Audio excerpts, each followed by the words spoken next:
Hi, everyone. Thank you for joining us today.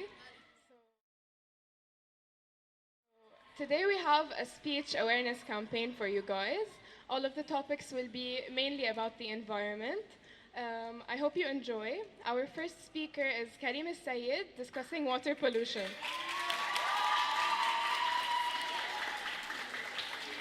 Hello, everyone. The problem with water pollution has been going around for ages. We always talk about how the percentage of fresh water keeps decreasing, especially here in Lebanon. A couple of days ago, for example, I was trying to take a shower when all of a sudden the water stopped and I haven't even washed the soap away yet. Pretty crazy, right? But I'm sure that we can all relate. Keep in mind that Lebanon is known to have an immense percentage of fresh water compared to its size. Industries throwing their trash into rivers and citizens dumping their trash into lakes are the main causes of contamination. However, using a revolutionary powder that was manufactured by a Japanese scientist called Marino, most of Lebanon's water surfaces should be easily cleansed.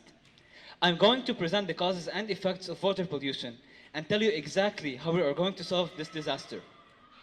The main causes of water pollution, first of all, are the industrial wastes. Industrial sites, construction sites, and factories produce toxic chemicals or use them in manufacturing. The chemicals are then exposed to rainwater, which causes them to be washed into soil or directly into rivers, streams, or lakes. Since most of industries bury their toxic wastes under the soil or they just throw them directly into the water. The second main cause is citizens dumping their trash in water surfaces. It is considered an easy method to make your trash disappear by throwing it away in water. And it does disappear sometimes, however, it leaves huge traces of contamination. And the last cause is the government neglecting all those horrific acts. And all I can say, it's because our government is corrupt. Now think about that for a bit. Think about the causes. It is clear how badly polluted water is. But how would this affect you? Well, I'll tell you. First of all, we will run out of good quality water. Where will we get all your water if almost all our water surfaces are contaminated? So this means that even we are watering our plants with this kind of water, and we as consumers can be easily affected negatively. And let's talk about fish, for example. Do you think it's healthy to eat fish that have been swimming in sewage? I don't think so. Now there is one solution that could solve water pollution once and for all. It is a powder manufactured by a Japanese scientist, and it has proven to be able to attract the contaminated particles and floats them to the top. This powder is so environmentally friendly that you can even eat it. It can be spread into into our rivers using nanotechnology and machinery, also manufactured by the same scientist. It all started when Marino wanted to clean his hometown lake. He started working all by himself and he came up with this powder. And all by himself, he was able to completely clean a horribly contaminated lake 10 times the size of this playground all by himself. It is obvious how polluted our lakes are, and mainly because of the toxic wastes being thrown into the water surfaces. But there is a clear solution. If Marino was able to clean a horribly contaminated lake all by himself, we can only imagine what we can do as Lebanese people all together using the same technology. Thank you. Thank you, Karim Sayed, for this wonderful topic. I think we should all shed a light about water pollution a bit more. And now for our second speaker, Marwa Hosami with Friendly Bacteria. Hello. Good morning, grade 7. Did you know that the basic Lebanese breakfast that includes labne, jibne, and milk contains a very healthy substance known as probiotics? Probiotics are live microorganisms that have healthy benefits when consumed.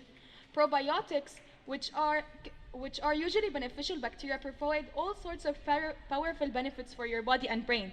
Today, I'll be elaborating on the role of probiotics in digestion, depression, and heart health. I will start by explaining how probiotics improve digestive health. Probiotics reduce the growth of harmful bacteria and promote an overall healthy digestive system by aiding in food digestion, eliminating diseases, and in the production of vitamins. Adding a probiotic or probiotic supplement to your diet may be a great way to improve your gut health. Prebiotics provide food meant to promote the growth of beneficial bacteria in the gut, while probiotics are live good bacteria. The next point I'm going to consider is how probiotics reduce depression. Many experts believe there's a strong connection between your gut, which refers to your gastrointestinal tract, and your brain. This connection is called the gut-brain axis, or the GBA. It links your central nervous system, which includes your brain and spinal cord, to your gastrointestinal tract.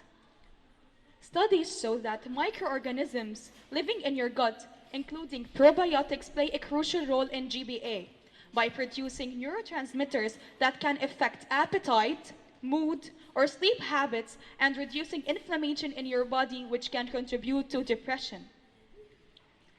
A small study was done in 2016 showed that people with major depression took a probiotic supplement for 8 weeks. At the end of the study, most had lower scores on the Beck Depression Inventory, a common method of evaluating depression symptoms. Another study was done in 2017 showed that probiotics may improve the quality of life and reduce symptoms of depression in people. The last point I'm going to consider is how probiotics tend to promote heart health. There's a good evidence that certain probiotics can help reduce cholesterol. They do this by preventing cholesterol from being made and absorbed as well as being broken down. A review of 5 studies found that eating a probiotic yogurt for 2 to 8 weeks reduced total cholesterol by 4% and LDL cholesterol by 5%.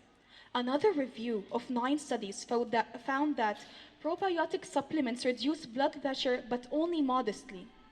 To conclude, probiotics indeed surpass digestive health, decrease depression, and support heart health. Not all bacteria are harmful. Some are beneficial and crucial for the human body. Breakfast, lunch, and dinner, you're eating probiotics without even acknowledging it. Thank you. Thank you, Marwa Hossami, for shedding a light about the importance of probiotics. And now for our third speaker, Adam Hmayed with solar power.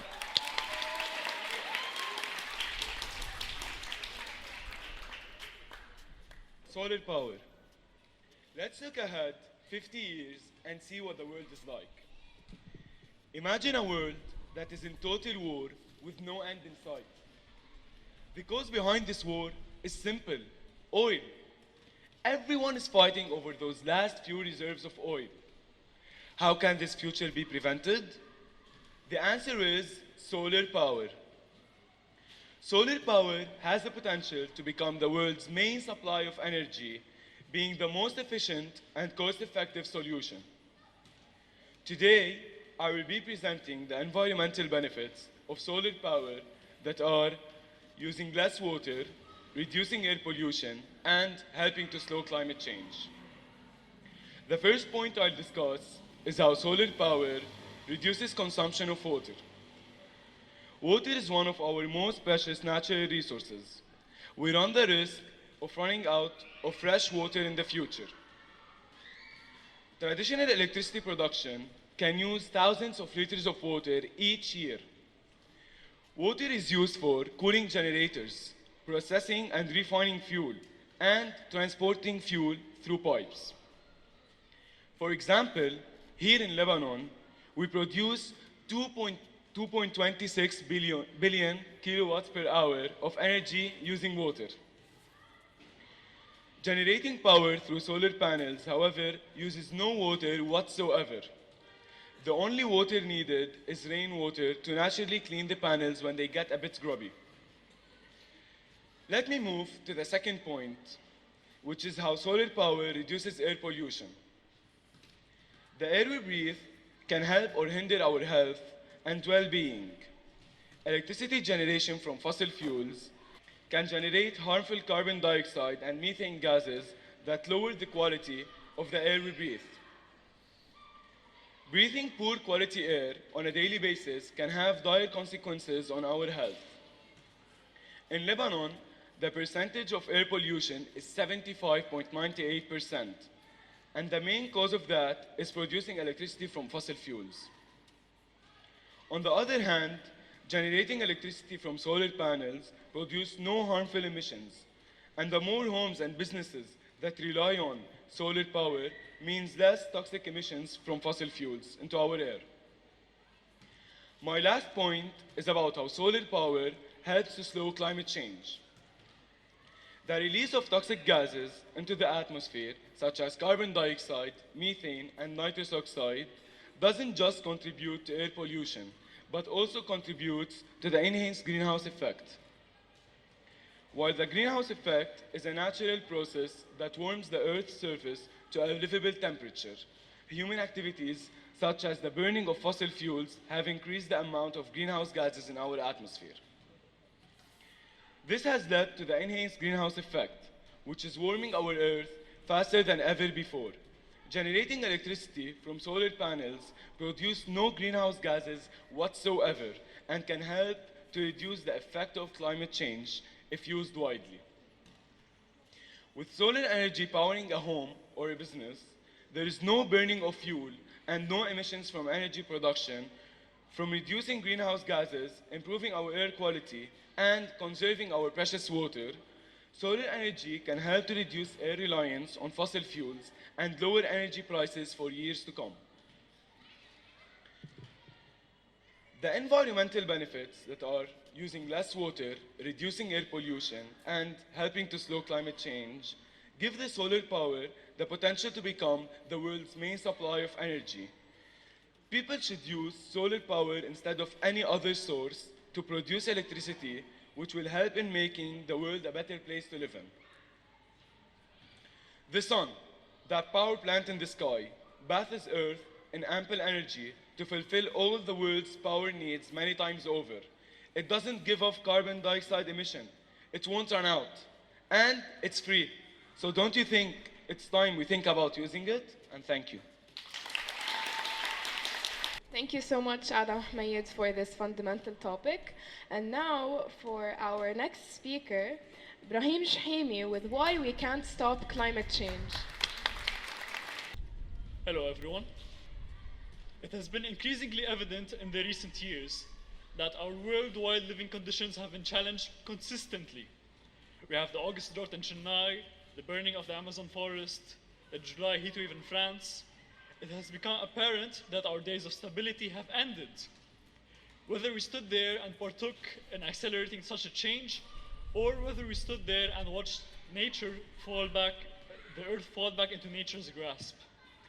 But the end is not near for us. There is a solution out there, but we cannot make sure how effective it will be, or how we will get to it. But we have three main problems that we must address.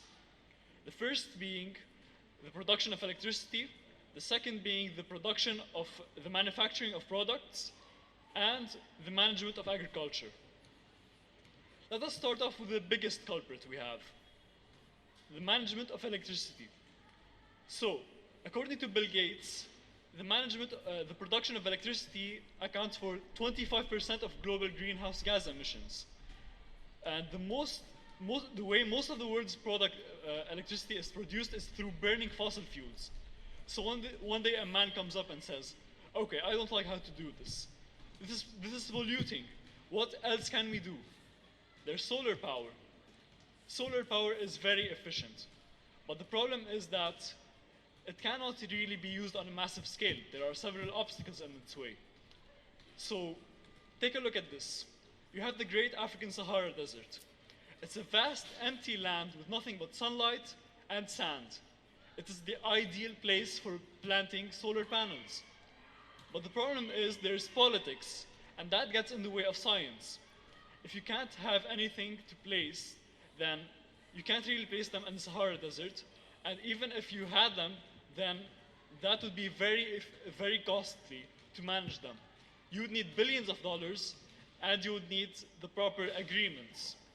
So that does not work. Elon Musk had such an idea back in 2014, but since he was sued for having 7 solar panels catching on fire on the top of 7 Walmart stores, then that would not be very effective. So what else do we have? There's hydroelectric power. But not all countries have access to a large body of water. So, even if you had that, it will not work. There's one last option, nuclear power. It is highly efficient and highly effective. But only developed and rich countries can manage that. So, you cannot have that for all the world. Now, moving on to the second point, there's the manufacturing of products. Now, when we talk about products, there is one phrase that we all know. It is made of 3 words. Made in China. Now, is that a good thing? Well, yes and no. China has a massive monopoly over the majority of the world's manufacturing. So anything that the world has, it's China that makes it. But China is good at 2 things: producing everything for the world and polluting everything. So you have one choice, 2 actually.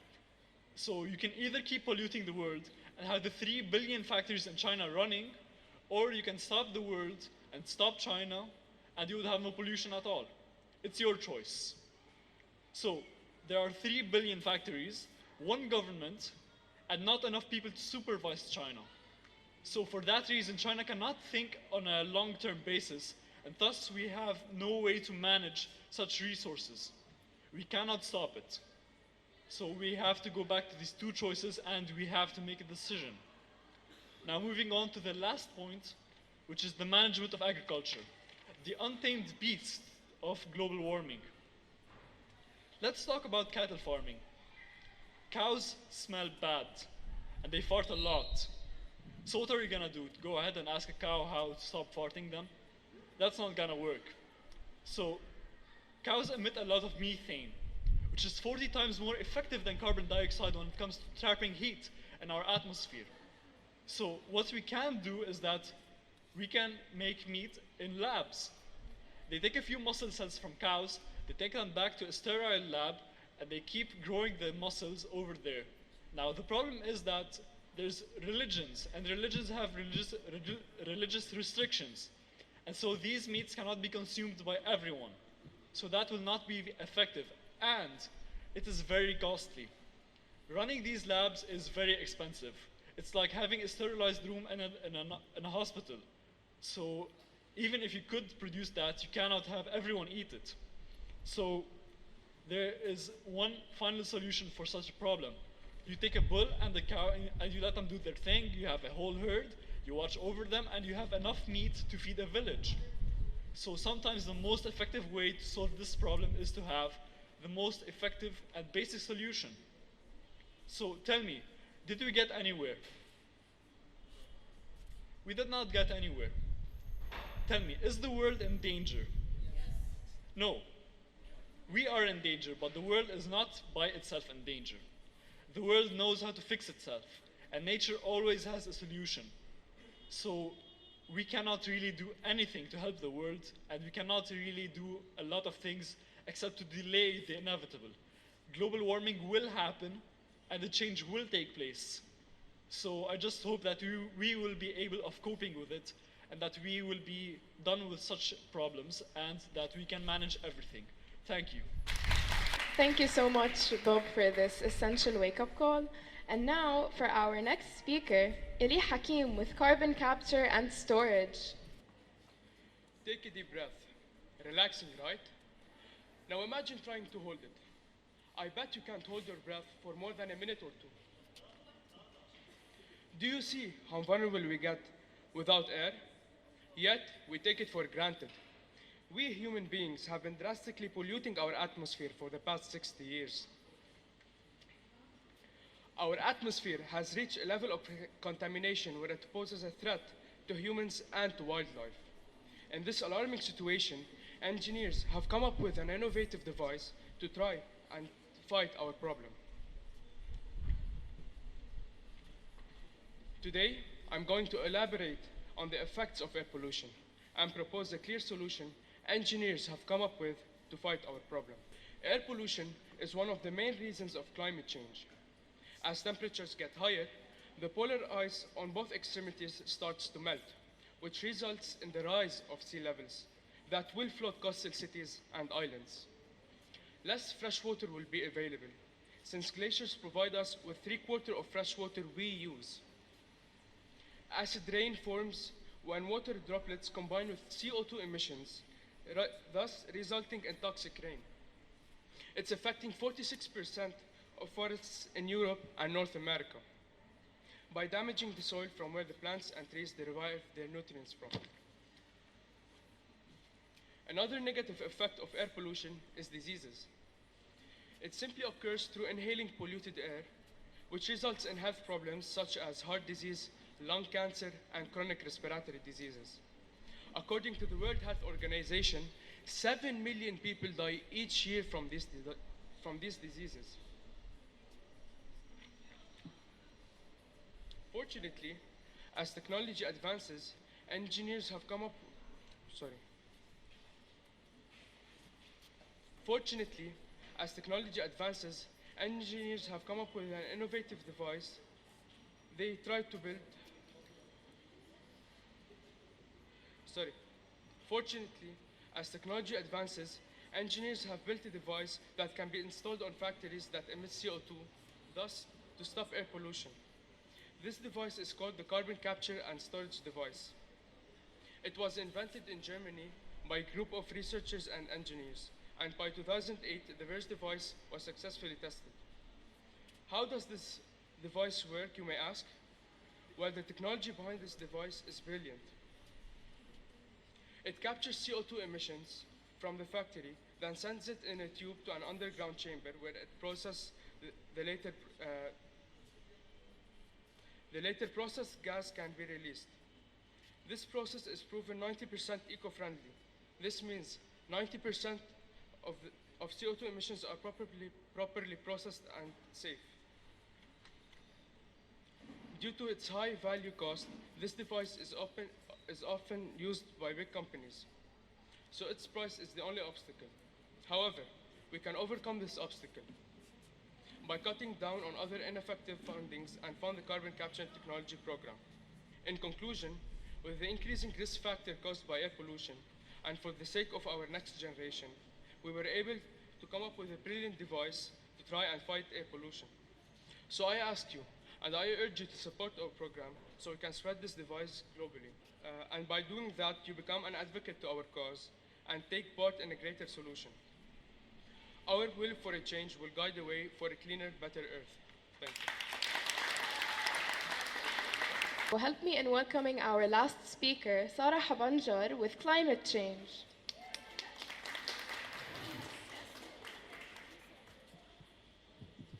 Hello. Imagine taking a deep dive into the Syrian.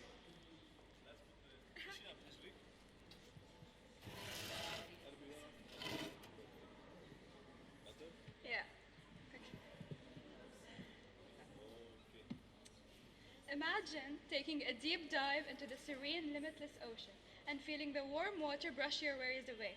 You'd look around and see the sea creatures around you. You'd look around into the picturesque landscape and see where the sun falls asleep between blue mountains. And then you'd fall asleep to the peacefulness of nature. Suddenly, you open your eyes. You open your eyes to a damaged world where the sun falls asleep between mountains of trash. Instead of a warm, sunny day, you get a day so hot that no air cooler could help. You open your eyes to climate change. Climate change is causing damage to our Earth, our land, and our beloved sea. So, if you want a solution, you can help decrease water pollution by ecotourism. Now, climate change is such a vast problem that simple solutions won't contribute in saving our planet, but will save it if we focus on the marine life. You can actually help a lot by the ocean, since the ocean is the lifeblood of planet Earth. Climate change is a long-term change in the expected pattern of the weather of a region. The balance of the incoming and outgoing energy determines the Earth's energy budget. When the incoming energy is greater than the outgoing energy, the Earth's energy budget is positive, and the climate system is warming. So, if we don't put an end to climate change, temperatures will continue to rise, winter would rarely come, and droughts and heat waves will appear. And the scariest thing is that the Arctic will become ice-free. So, we shouldn't contribute in a problem that has no positive outcome. When thinking of a solution for climate change, we need to think wider than the basic solutions. The ocean plays a central role in regulating the Earth's climate. The fifth assessment report on climate change in 2013 revealed that it has absorbed 93% of the gases shown by the greenhouse effect. So you can't tell people not to use plastic or throw waste in the ocean because people won't listen to advice that makes their life harder. So, ecotourism is an effective solution. What is ecotourism? Ecotourism is a form of tourism involving visiting fragile, pristine, and relatively undisturbed areas. So instead of having tourists pay a large amount of money to visit an island which owners have destroyed and enjoy nature with toxic oceans and getting sun diseases, we could encourage them to visit the same island but be part of its rescue mission. They would spend some time taking care of the island and cleaning the shore and diving deep into the ocean and cleaning it in depth. And then they can enjoy a nature that is willing to reward them with delicious fruits and a warm sun. And then you can have some self-achievement. You would enjoy a nature that on an island where dolphins, sharks, sea turtles, and more semi-extinct animals exist. An island where plants and green lives exist more than tall, useless buildings. They will come back with a cause and spread the word. For example, before Andrew and Merritt, two ecotourists took over the Indonesian island and made it a better place, fishermen were angling fish in an illegal way. They were using cyanide and bombs. They were exploiting these natural resources. So in conclusion, climate change is an enormous problem that we are dealing with, and we need to take a stand now before it's too late. Scientists have discovered that we only have a few years before it's too late and humankind as we know it is extinct. That's why ecotourism seems to be the promising and rewarding solution. We might have hope for a better future. So I want you to imagine how different the world would look like if every touristic operation in the world took care of some green areas around it instead of destroying it for something as useless as parking lots. Thank you. Sara Bitar with Ideonella saccharensis.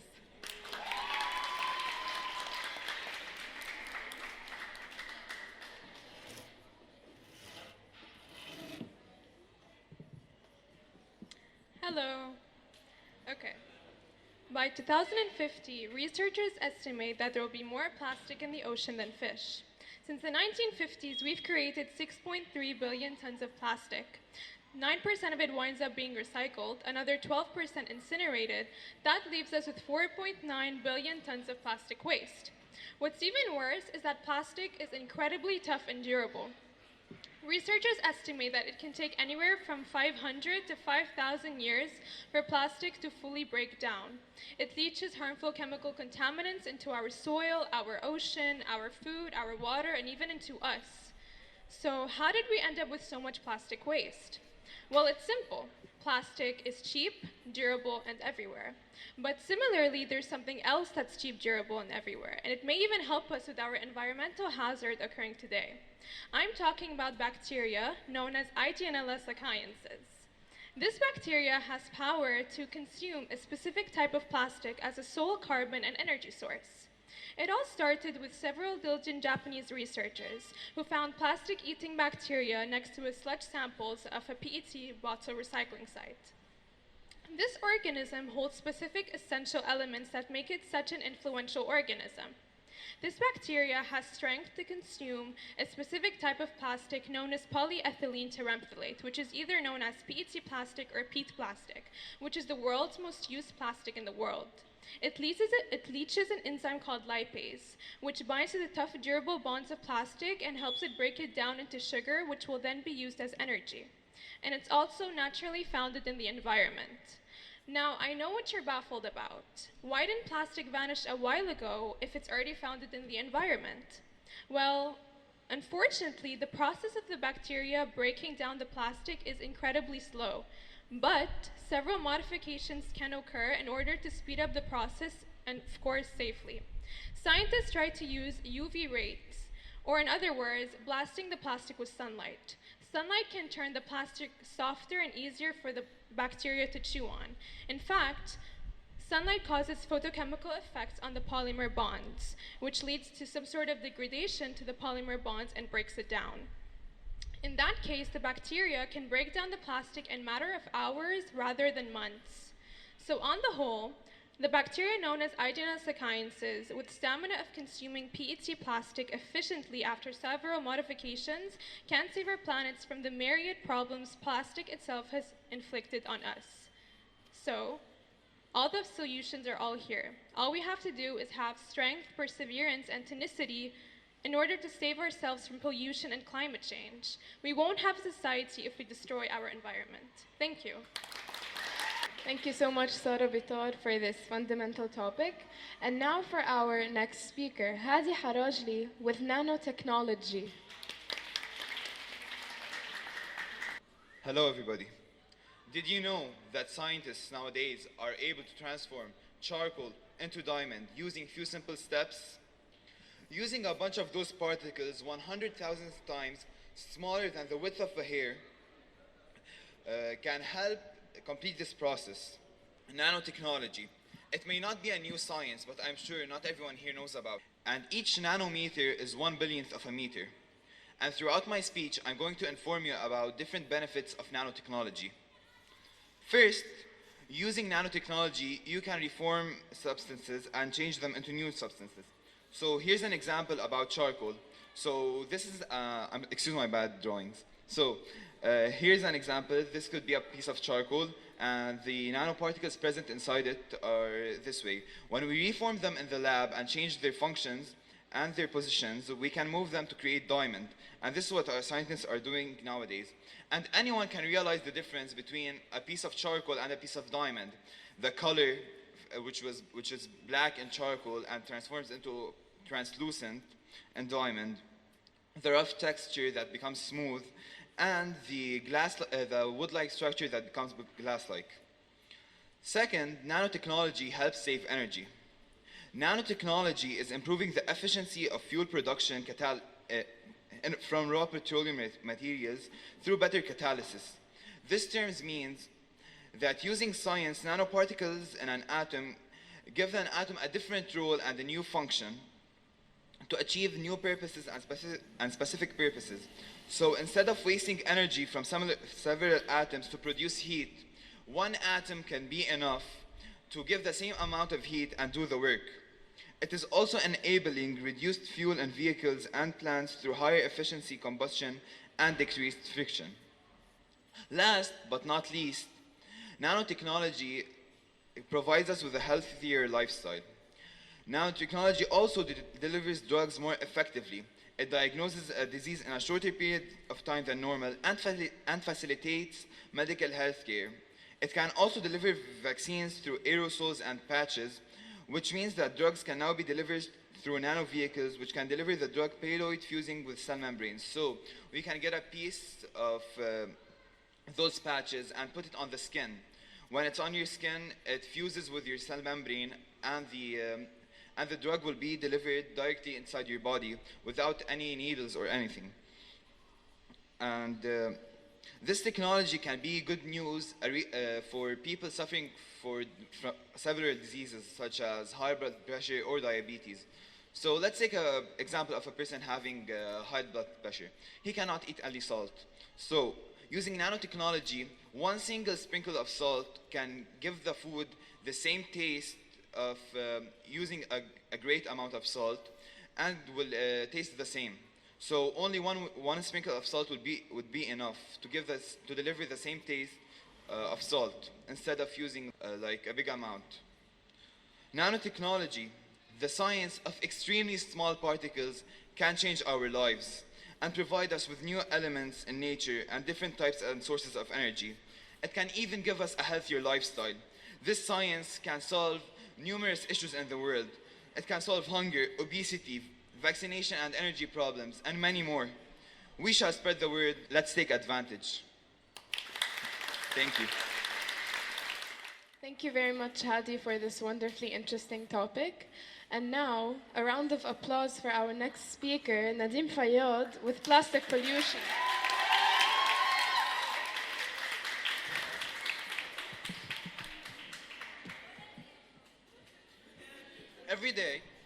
More and more marine animals are falling under the bracket of endangered creatures.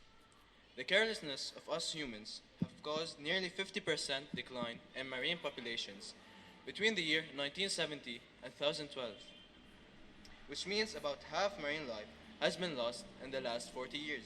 All of our oceans are currently polluted, especially the largest one, the Pacific, which is polluted by a great garbage patch made up of plastic.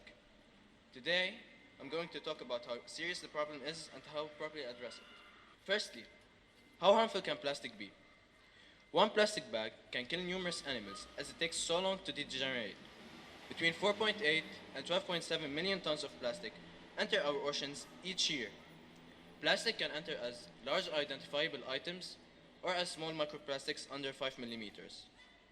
Plastic have accumulated in huge quantities throughout the deep sea, even in deep sea areas previously thought not to be touched by humans. How does plastic hurt animals? Many marine organisms cannot differentiate between common plastic items from food. Birds and other animals often become trapped in plastic bags, fishing lines, and other debris. Sea turtles are highly endangered as they mistake plastic bags for jellyfish and are frequently trapped in plastic, restricting their growth and movement. It has been determined that nearly 100 million marine animals die each year from plastic. 34% of the dead animals are sea turtles. Now, we can reduce animals dying from plastic. Developed by a Florida-based agency, a new plastic ring was made with byproducts that, instead of killing animals, feeds them. The plastic rings are made up of organic matter and also are biodegradable. The company says that the rings are tough as traditional plastic rings. Another revolutionary way to solve this issue is PDK plastic. Developed by researchers at the US Department of Natural Laboratory, this plastic can be recycled an unlimited number of times while retaining its structure, color, and quality. In conclusion, plastic is harming marine life, killing its animals, and polluting our oceans. But we can solve it. If humans proceed neglecting this big problem, by 2050, we will have more plastic than fish in our oceans. We need to revolutionize the way plastic is made, consumed, and reused. Thank you. Thank you, Nadim Fayyad, for this interesting topic. Now moving on to our next speaker. Hussein Mallah discusses ultraviolet rays. Hello everyone. Julie Dunlap is a survivor of melanoma, which is a skin disease caused by ultraviolet radiations. Said that she was diagnosed when she was 19 years old only. One day, I found a new black spot on my leg that was as small as the tip of a pencil. Luckily, I called the doctor and I underwent 5 successive surgeries to survive. 7 years later, it was back. This time, the melanoma showed up as large as a black spot, which grew to the size of a quarter in the weekend. Then, she called the doctor and had to undergo 2 more surgeries to survive. Ultraviolet radiations are invisible rays which are part of the energy that comes from the sun. It is diverged into 3 types of rays: UVA, UVB, and UVC. Being prone to such radiations without sunscreen and putting sunglasses causes a lot of pernicious consequences, which are skin cancer, premature aging, cataracts, and immune system suppression. Let me start by introducing the source of this radiation. Well, sunlight is the main origin of ultraviolet radiations since it emits 2 separate types, UVA and UVB. Around 95% of radiation that comes from the sun and reaches the Earth's surface is UVA, while UVB rays make up the other 5%. People who work with wielding torches or mercury lamps may be exposed to UVC rays, which is the most dangerous type. Actually, much exposure to ultraviolet rays results in dire consequences, which is the second point that I am going to discuss today. The first devastating effect of UV radiation that I am going to consider is skin cancer.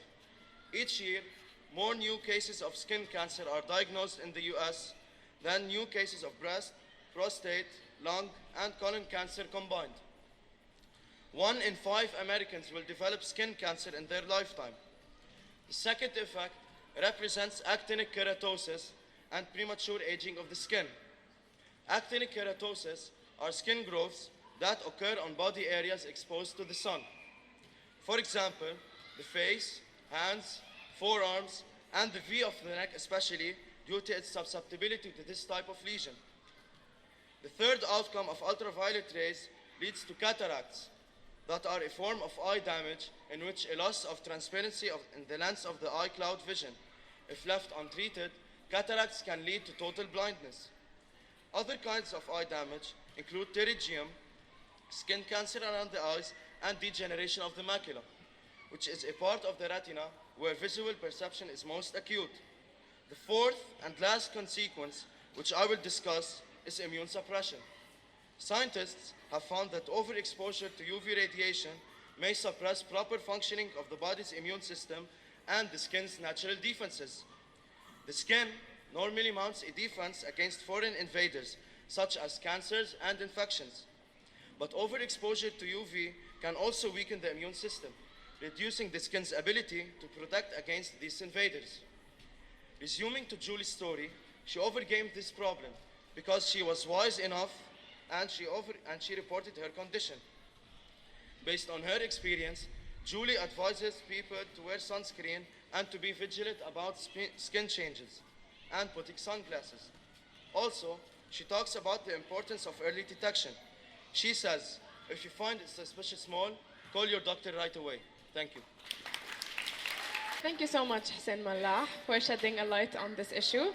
And now, help me in welcoming our next speaker, Abbas Laibe with silicosis.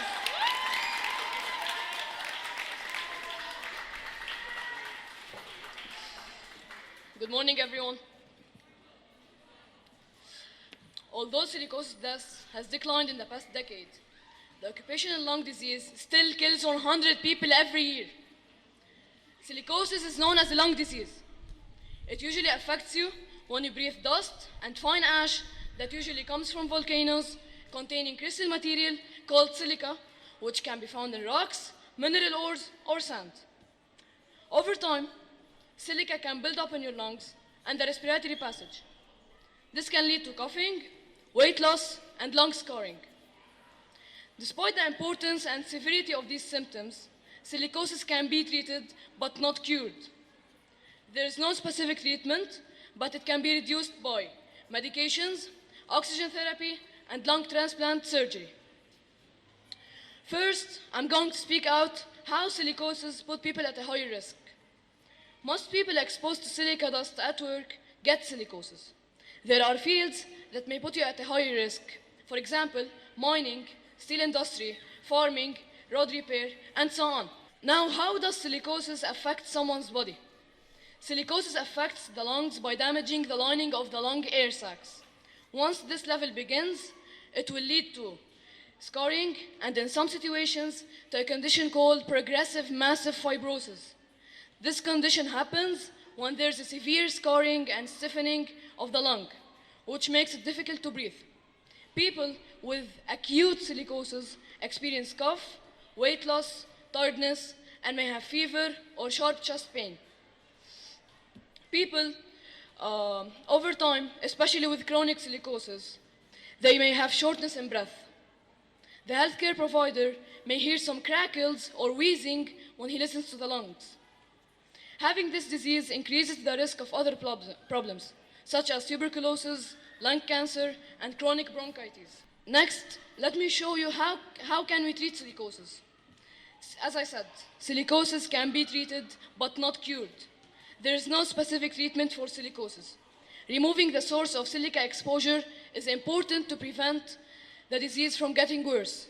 Supportive treatment includes cough medicine, bronchodilators, and oxygen if needed. Although these treatments can help you, you have one major lifestyle change can help you manage this disease. Quit smoking. It's dangerous if you have silicosis. It makes your lung damage even worse. Get help to quit. Avoid secondhand smoke and areas with a lot of dust, air pollution, and allergens if you can. Now, before I leave, can silicosis kill? Well, yes, silicosis is fatal. This respiratory disease is caused by inhaling crystalline silica dust, which produces inflammation and scarring when it settles into the lungs. As time passes, this scarring causes the lungs to stiffen. Unfortunately, even with treatment, silicosis may ultimately lead to death.